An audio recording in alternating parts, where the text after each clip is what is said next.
Hello, and welcome to Chapter 5, Comparing Ourselves to Others. In this chapter, I'll talk about the human tendency to make comparisons and what we can do about it. First, this comparing behavior we do is automatic and deeply programmed into our brains going back forever in human history. It has survival value.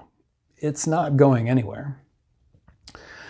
Back in the saber-toothed tiger days, comparing ourselves to others helped ensure that we weren't the weakest link in the tribe, which meant we were less likely to be cast out into the wild.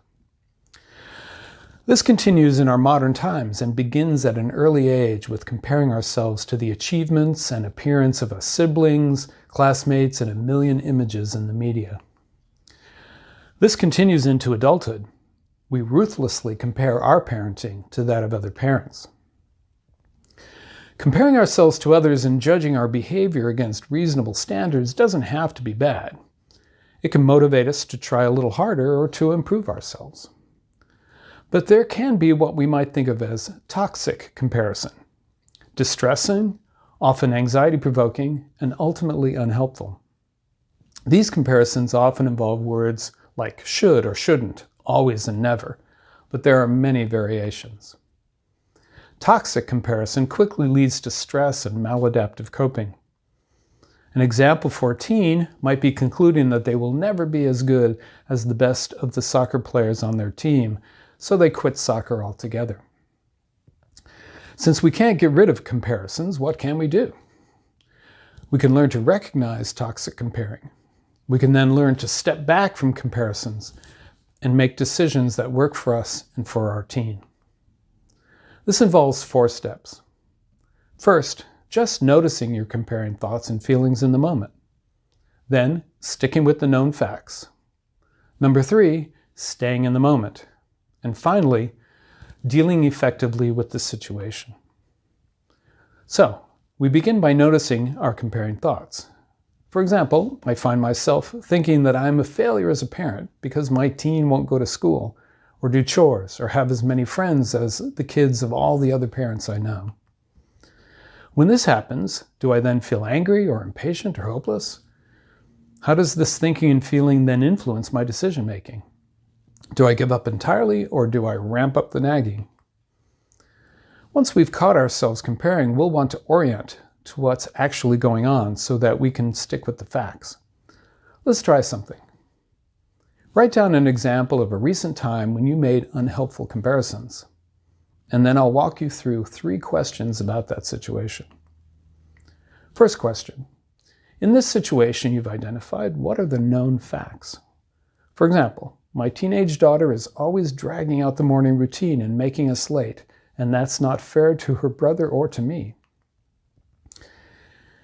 If I have the thought, every other kid, oh wait, that's not a known fact. Or, I shouldn't feel, wait, not a fact either.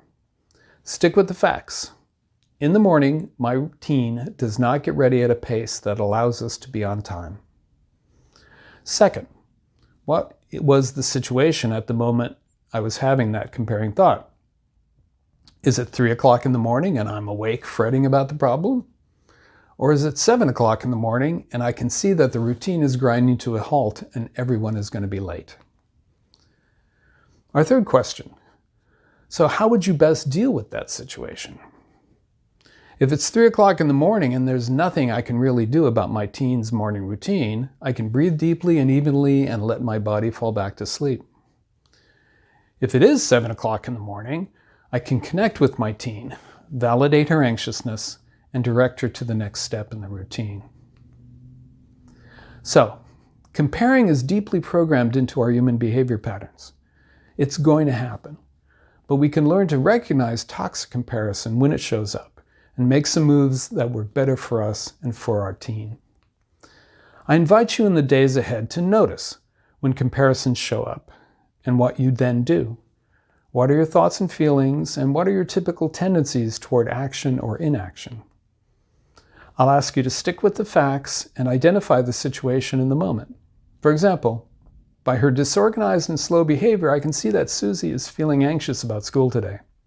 And I'm starting to feel frustrated and impatient and having the thought that I'll be judged by every other parent when we're late. Then choose a compassionate, values-based, and effective course of action. For example, okay, so what's my best parenting move in this moment? I can take a deep breath, connect with her, empathize, and offer support. Let's see what that might do. See if this approach does anything to distance yourself from these toxic comparisons. Remember to stick with the facts, stay in the moment, and deal with the situation with compassion and a plan of action. Thanks for watching.